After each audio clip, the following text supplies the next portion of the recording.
એસિડિટીની વિશે વાત કરીશું. એસિડિટી જેને એસિડિટી કોને કહેવાય કે જે ઉલટી જેવું ખટ્ટા ડકાર આવે, ખાટી ખાટી ઉલટીઓ થાય, પેટમાં બળતરા થાય અને એવું લાગે કે કઈ ને કઈ બધું જીવ ગભરાતું એવું લાગે, એટલે એસિડિટીની વાત કરીએ છીએ આજે. તો ઘણી વખત શું એસિડ કેમ બને છે તો કે તમે જેને એસિડ બનવાનું કારણ હોય છે કે તમે શું છે કે કોઈ વ્યસન હોય તમારામાં, ધારો કે ચા, કોફી, તમાકુ, બીડી, આલ્કોહોલ, તો એના લીધે બી એસિડ વધારે બને પેટમાં. અને કદાચ તમે શું કહેવાય ભૂખ્યા વધારે રહેતા હોય તો પણ એસિડ વધારે બને. એટલે ભૂખ્યું બી બહુ ના રહેવાય, ઉપવાસ ના ચાલે, તમે થોડા અંતરે કંઈ ને કંઈ ખાતું રહેવું પડે સવાર બપોર સાંજ એમ.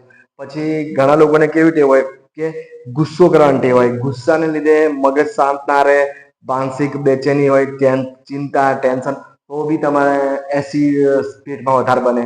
ઘણા લોકોને ઊંઘ બરાબર ના મળતી હોય, કદાચ એવું કંઈક કામકાજ કરતા હોય તો ઊંઘ બરાબર ના મળે તો બી તમને શું કે એ પેટમાં એસિડ બને છે. તો એના કારણે બી એસિડ બનતા હોય છે.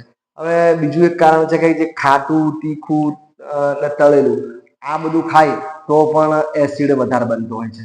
તો જેને બી હવે જેને બી એસિડિટી, હવે આના પરથી એટલી તો અંદાજ આવી ગયો કે એસિડિટીનો જેને સમસ્યા હોય એને શું થાય તો કે આગળ જતા પેટમાં ચાંદા બી પડી શકે છે, તમે પ્રોબ્લેમમાં આવી શકો છો, મોટા બી પ્રોબ્લેમમાં. જેમ કે પેટના ચાંદા રૂંધાય નહીં તો તમને કેટલો બધો ખર્ચો થાય, સોનોગ્રાફી કરાવવી પડે અને બધો તમે અંદર દૂરબીન નાખીને બી જોવું પડે કેટલા મોટા ચાંદા. એના કરતા જેને એસિડિટીની સમસ્યા રહેતી, જેને વારે ઘડીએ એસિડ બનતો હોય તો એને શું કરવું જોઈએ તો કે પેલો એક નિયમ છે કે અમુક અમુક અંતરે તમારે થોડું જમતું રહેવું જોઈએ, ભૂખ્યું નહીં રહેવાનું, બહુ ઉપવાસ નહીં કરવાના.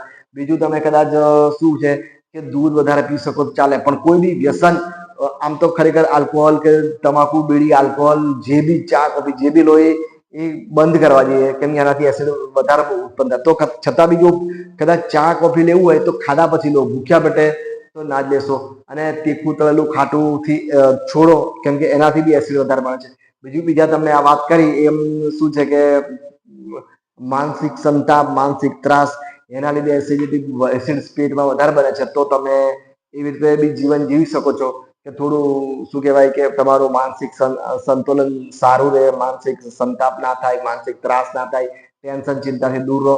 તો એના માટે તમે શું કદાચ યોગ કરી શકો છો. યોગ એટલે કઈ રીતે કે તમારા જ્યારે બી તમને ગુસ્સો આવે ત્યારે તમે એક ભગવાનના સ્થળ સામે બેસી જાઓ અને ત્યાં તમારે ભગવાનને શાંતિથી 5 મિનિટ જોઈને પછી એમને મનમાં વિચારો, કાં તો પછી તમે તમારા પોતાનામાં ખોવાઈ જાઓ, પોતાનામાં શ્વાસોશ્વાસમાં ધ્યાન કેન્દ્રિત કરો. તો આ રીતે ધ્યાન કેન્દ્રિત કરવાથી ગુસ્સામાં અને કંટ્રોલ થઈ શકે છે અને મગજ તમારું શાંત રહી શકે છે. તો આવી રીતે આપણે કરીએ તો એસિડિટીમાં ફાયદો થઈ શકે છે.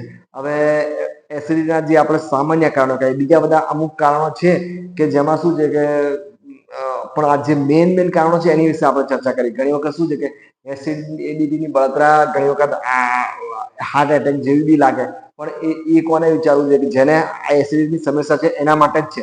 અચાનક તમને કોઈ એસિડિટી જેવું લાગે તો તમારે એસિડિટી નહીં સમજવું. તમને કન્ફર્મ હોય તો જ એસિડિટી, કેમ કે એસિડિટી અને હાર્ટ એટેકના અમુક સિમ્ટમ્સો સરખા હોય છે. ત્યારે તમે ઘણી વખત ખોટ ખાઈ જાઓ, ધ્યાન ના રહે તો તમને જોખમમાં મુકાઈ શકો છો. એટલે કહેવાનું જ છે કે એસિડિટી ખટ્ટા ખટ્ટા ઉલટી જેવા ઓડકાર આવતા હોય એને એસિડિટી કહેવાય. અને એસિડિટીની સમસ્યા વાળાને ખબર જ હોય કે મારે એસિડિટી છે. સારું, ચાલો તો નેક્સ્ટ વિડીયોમાં બીજી વાત કરીશું.